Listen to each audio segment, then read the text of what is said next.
Like, when you've got something stuck in your teeth. I hate that.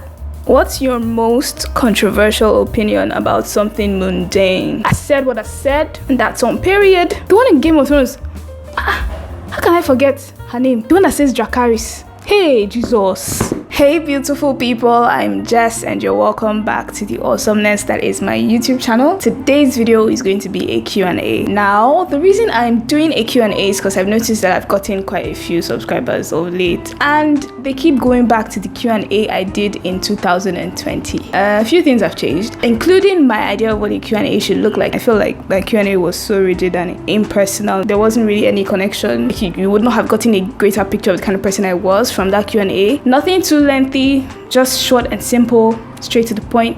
Let's get into it. This is like what I'll call basic demographic data. What is your name? I am Jessica Chioma Onoha Obioha. Yes, it is a compound surname. Yes, my name is excessively long, which is why I had to shorten it to what you have on your screen right now. Another question here is, what are your hobbies? I pretty much just like listening to music. I love music. I think that was my first answer in the first video too. I just love listening to music. I was really into singing at one point in my life. I still sing. It's not like I don't sing anymore, but like I actually really thought I was going to be some, I don't know, artist or something, like a singer. It's not like I have a bad voice, right? I just don't see myself pursuing it professionally, so it remains a hobby. Currently learning how to play the guitar. I showed you guys in my last vlog. And my next hobby is making YouTube videos. Yeah, pretty much. So next question, what is your channel all about? This is a heavy question because I feel like I'm at that stage of my YouTube channel where I'm still trying to figure a lot of things out, right? I haven't niched down. That's the honest truth. I haven't niched down just yet. Nobody starts YouTube knowing everything, and I'm fine with that. And yeah, that is where I am on my channel. But expect vlogs, expect sit-down videos like this, expect commentary videos, interesting content generally. I've passed the stage where I just put out content. I think that now I want to put out stuff that I can watch. If it doesn't pass the vibe check, it's not getting posted. What is your favorite way to spend a day off? My ideal way of spending the day off is at home, right? In my bed, watching a movie, pressing my phone, going on social media, just chilling, resting, sleeping too. I'm a homebody. I would probably not spend my day off partying or something like that. Just chilling, honestly. That's my ideal way, just being in the house. What type of music are you into? I already said I loved music. I love love songs, romantic songs. I'm also really into like alternative music, right? Songs that quite different from the mainstreams. I love what's going on with Afrobeats right now in Nigeria. This is the most I've listened to Nigerian music in my whole life. I fall in love with CK now. I think it's like one of my favorite artists. I love people like CK, Johnny Jewelry, Kasani. That should give you like a general vibe of the kind of music that I like. So like mellow, mid-tempo, slow tempo. I listen to fast music too, but like mid-tempo, slow tempo. You got me. Okay, so next question. Would you say you're more of an extrovert or an introvert? This question is tricky because I'm not completely an introvert. It depends on a lot of things, right? I'll say I'm an extroverted introvert, and I'll explain why. I think that it depends on where I am.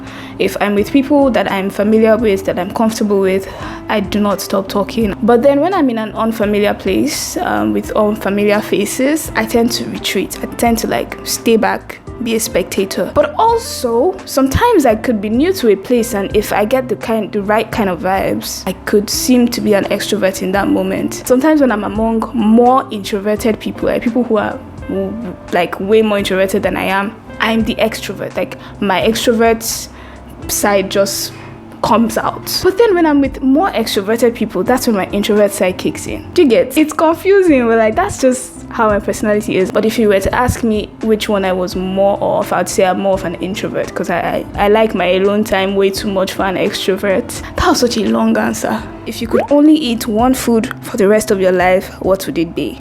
As a Nigerian living in Nigeria, it has to be rice. Like what else could it be if it's not rice? Rice is so flexible. It could be fried rice, coconut rice, jollof rice, ofada rice. It's something you can just switch up anytime. So I think like that's the one thing I could eat for the rest of my life. Do you have any pet peeves? Oh yes I do. Yes I do. You know when people finish eating and they're sucking their teeth? Like when you've got something stuck in your teeth? I hate that. I hate that with a passion. I hate it so much. I despise it. What's the phone app you use the most? I think it's Twitter. I'm on Twitter all the time. Or hold on, I think it's YouTube. I watch YouTube videos a whole lot more than I am on Twitter, but I spend a lot of time on Twitter, so it's like a strong competition between those two. Have you ever had imposter syndrome? All the time. If you don't know what imposter syndrome is, it basically means you still just don't feel like you're good enough. Yeah, I think that's the word. You don't feel like you're good enough in stuff that you decide to do, especially work-related stuff or career-related stuff. So you feel like you're an imposter. You feel like you're a fake. And I feel that a lot. I mean, YouTube-wise, I feel like, what am I even doing here? What do I know? You know, like that whole. Even though like I've done my fair share of like producing videos, and I've gotten the hang of a few things. I know that I'm way better than I was in the beginning, but I still feel like I'm not good enough. It's terrible sometimes because it takes you so many steps back because you just keep second guessing yourself in every decision you want to make. And trust me, that's not the best way to go about it. If you had only one sense, like hearing, touch, sight, etc., which would you want? Sight. I don't know. I don't know what I would do if I couldn't see. But then hearing too. Or more between sight and hearing, I think those ones freak me out the most. But I don't know. Let's just go with sight. What's your most controversial opinion about something mundane? It's a food opinion. I don't care what anyone thinks, but I just believe that mayonnaise should not exist. I strongly believe that it was a mistake. You know, when they were trying to make butter or something, they just mistakenly made it and then started selling it to everybody. And because of that, I don't really fancy salad, because here in Nigeria, I don't know about other countries, but like people put mayonnaise in their salad and I'm not a fan. So I just stay away from salad. I don't eat salads at all. I said what I said. Mayonnaise should not exist. And that's on period. Who would play you in the movie of your life? Who would play me? I think this lady, what's her name? This lady in Me Before You. The one in Game of Thrones. How can I forget her name in Game of Thrones? The one that says Dracarys. Hey, Jesus. I legit cannot remember her name in Game of Thrones, but you know who I'm talking about. Emilia Clarke, I think that's her real name. I think she could play me. I actually think she would do a good job playing me. And guess who else has been doing a good job posting videos? Me. You guys should check out my other videos. I promise you will not be disappointed. They're great and you will have fun watching them. And I shall see you in my next one. Adios.